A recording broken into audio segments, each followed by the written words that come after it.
Hello everyone, welcome to chemistry कक्षा and myself Shalini. Video शुरू करने से पहले अगर आपने हमारा चैनल सब्सक्राइब नहीं किया है तो प्लीज़ हमारे चैनल को सब्सक्राइब कीजिए एंड साथ में बेल आइकन को ज़रूर प्रेस कीजिए ताकि आप कोई भी अपडेट मिस ना कर पाएँ। आज का हमारा टॉपिक है ऑक्सीडेशन एंड रिडक्शन। तो ऑक्सीडेशन और रिडक्शन क्या होता है ये हम लोग समझेंगे इस एक्टिविटी के थ्रू।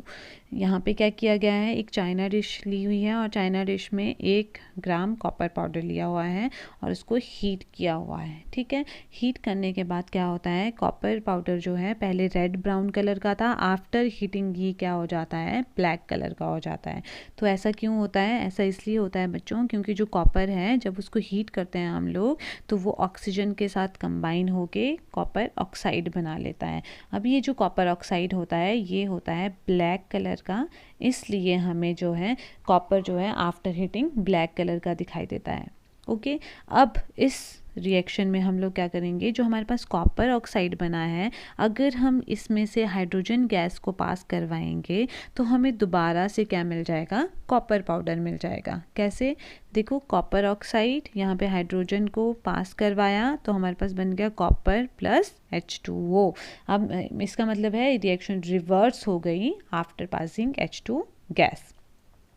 अब बहुत ही इंपॉर्टेंट चीज़ आने वाली है, देखो if a substance gains oxygen during a reaction it is said to be oxidized. If a substance loses oxygen during a reaction it is said to be reduced. अगर कोई substance क्या करता है रिएक्शन में ऑक्सीजन को gain करता है तो वो सब्सटेंस जो है वो क्या कहलाएगा, ऑक्सीडाइज्ड कहलाएगा और अगर वो ऑक्सीजन लूज़ करता है तो वो रिड्यूस्ड कहलाया जाएगा। ठीक है, इस रिएक्शन में अगर हम लोग देखें तो कॉपर ऑक्साइड ने क्या किया हुआ है, कॉपर में चेंज हो गया है। इसका मतलब इसने ऑक्सीजन क्या कर दी है, रिमूव कर दी है। तो अगर ऑक्सीजन का रिमूवल हुआ है तो इसका मतलब कॉपर ऑक्साइड क्या हो गया, रिड्यूस्ड। ठीक है, और हाइड्रोजन किस में चेंज हो गया है, हाइड्रोजन चेंज हो गया है H2O में। इसका मतलब इसने ऑक्सीजन गेन कर ली है तो ये क्या हो गया है, ऑक्सीडाइज्ड हो गया है हाइड्रोजन। ठीक है, the hydrogen is gaining oxygen and is being oxidized. In other words, one reactant gets oxidized and while the other get reduced during a reaction. Such reactions are called oxidation reduction reactions or redox reaction. Very important, redox reactions ऐसी reactions जहाँ पे क्या हो रहा है, oxidation भी हो रही है और रिडक्शन भी हो रही है, वो reactions कहलाती हैं redox reactions. तो इस reaction में ऐसा ही हो रहा है, ऑक्सीडेशन भी हो रही है और रिडक्शन भी हो रही है। रिडॉक्स रिएक्शन के कुछ और एग्जाम्पल दिए हुए हैं यहाँ पे, ZnO plus carbon, zinc oxide plus carbon changes to zinc plus carbon monoxide. तो यहाँ पे क्या हो रहा है, देखो जिंक ऑक्साइड जो है वो जिंक में कन्वर्ट हो रहा है, तो इसका मतलब इसने ऑक्सीजन रिमूव कर दी है तो ये क्या हो जाएगा यहाँ पे, रिडक्शन। मतलब जिंक ऑक्साइड रिड्यूस हो रहा है और कार्बन मोनोऑक्साइड में चेंज हो रहा है, मतलब इसने ऑक्सीजन गेन कर ली है और ये यहाँ पे क्या हो रही है, इसकी ऑक्सीडेशन हो रही है।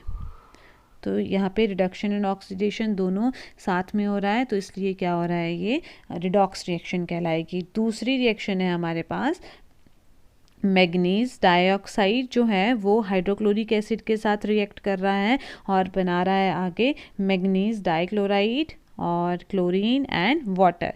तो यहाँ पे देखो जो MnO2 है वो चेंज हो गया है MnCl2 में, मतलब यहाँ पे मैग्नीज डाइऑक्साइड ने ऑक्सीजन का रिमूवल कर दिया है और क्या हो गया है, ये रिड्यूस हो गया है। तो ये रिएक्शन होगी रिडक्शन क्योंकि मैग्नीज डाइऑक्साइड रिड्यूस हो गया और जो यहाँ पे हाइड्रोक्लोरिक एसिड है वो चेंज हो गया है यहाँ पे Cl2 में। इसका मतलब यहाँ पे क्या हुआ है, रिमूवल ऑफ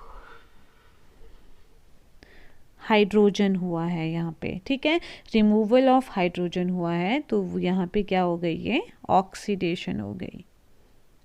ठीक है, तो अब यहाँ पे एक नई चीज़ हमारे सामने आई, रिमूवल ऑफ हाइड्रोजन।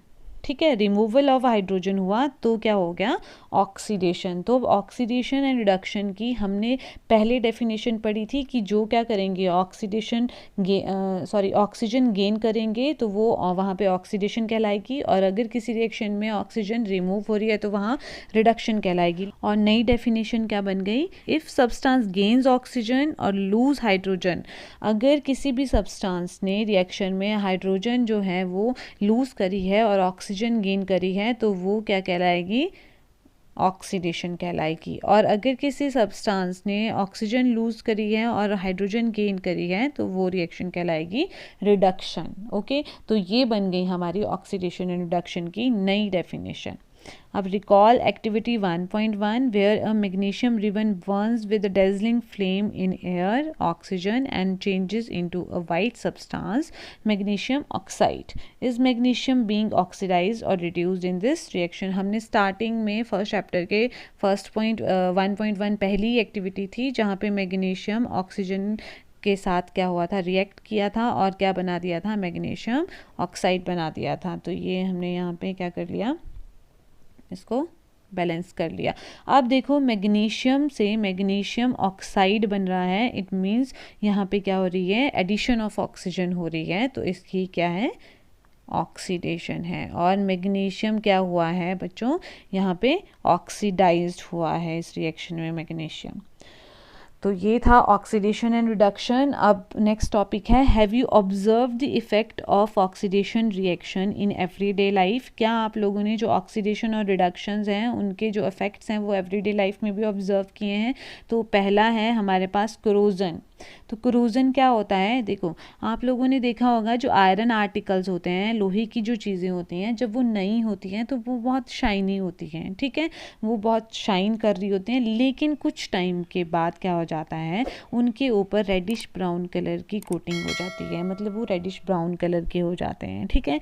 ये प्रोसेस जो होती है, जब आयरन आर्टिकल्स जो होते हैं उनके ऊपर रेडिश ब्राउन कलर की लेयर जम जाती है, उस प्रोसेस को हम लोग बोलते हैं रस्टिंग ऑफ आयरन। बहुत इंपॉर्टेंट है ये, रस्टिंग ऑफ आयरन क्या होता है, जब आयरन आर्टिकल्स के ऊपर रेडिश ब्राउन कलर की लेयर जम जाती है। Okay, some other metals also get tarnished in this manner।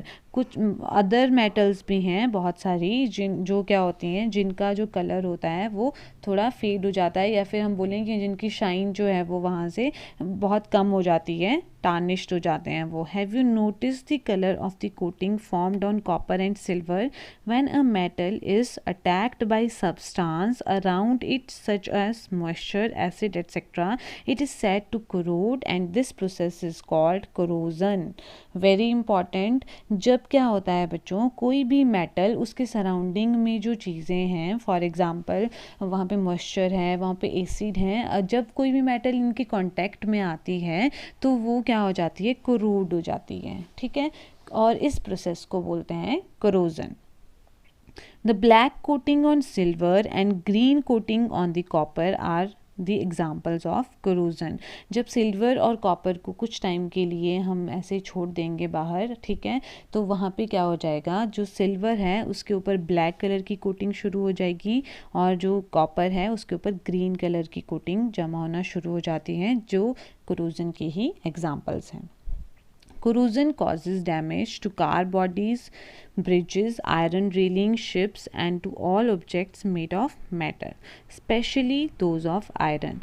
जो corrosion होता है वो ख़राब कर देता है मेटल से बनी हुई चीज़ों को, ठीक है, जितनी भी मेटल से बनी हुई चीज़ें हैं उन सबको वो ख़राब कर देता है corrosion, और स्पेशली ये आयरन आर्टिकल्स पर सबसे ज़्यादा डैमेज दिखाता है अपना। corrosion of iron is a serious problem। Every year an enormous amount of money is spent to replace damaged iron। You will learn more about corrosion in chapter 3। तो chapter जो 3 है, जो थर्ड चैप्टर है हमारा, उसमें हम corrosion के बारे में डिटेल में पढ़ेंगे। नेक्स्ट टॉपिक है रेंसिडिटी। अब रेंसिडिटी क्या होता है, हैव यू एवर टेस्टेड और smell the fat oil containing food materials left for a long time? क्या आपने कभी ऑब्ज़र्व किया है कि जब जो आपके फ़ैट और ऑयल कंटेनिंग फूड होता है, अगर वो बहुत टाइम से बाहर पड़ा हुआ है, आपने उसको फ्रिज में नहीं रखा या फ्रिज में भी रखा है बहुत टाइम तक, तो उसके जो स्मेल होती है, ठीक है, उसमें स्मेल आनी शुरू हो जाती है, वो ख़राब होना शुरू हो जाता है। तो ऐसा क्यों होता है? तो when iron, fats and oils are oxidised, they become rancid and their smell and taste changes. जब क्या होता है, जो oil and fat containing foods जो होते हैं वो एयर के कांटेक्ट में आते हैं, तो वो ऑक्सीडाइज हो जाते हैं। जो एयर में ऑक्सीजन होती है उसके कांटेक्ट में आते हैं, उसके साथ रिएक्ट करते हैं और ऑक्सीडाइज हो जाते हैं। अब इस चीज़ को ही हम लोग बोलते हैं कि जो हमारे फूड है वो रेंसिड हो गया है, वो ख़राब हो गया है, उसकी जो टेस्ट और जो उसका स्मेल होती है वो चेंज हो गई होती है जब भी वो ऑक्सीजन के कांटेक्ट में आता है। Usually substances which prevent oxidation, antioxidants are added to foods containing fats and oil। ठीक है, हम लोग क्या करते हैं, ऑक्सीडेशन से बचाने के लिए जो फूड होता है उसमें एंटीऑक्सीडेंट्स डालते हैं। ठीक है, keeping food in air tight containers helps to slow down oxidation. आप क्या कर सकते हो, जो oil and fat containing food हैं उनको ऐसे एक बर्तन में रख सकते हो जहाँ जिसका आप ढक्कन टाइटली रखोगे, ठीक है, जिसमें एयर ना जा पाए तो और वो ऑक्सीडाइज ना हो पाए। ठीक है, एयर टाइट कंटेनर में हम लोग रख सकते हैं उनको, तो वो लॉन्ग टाइम के लिए रहते हैं।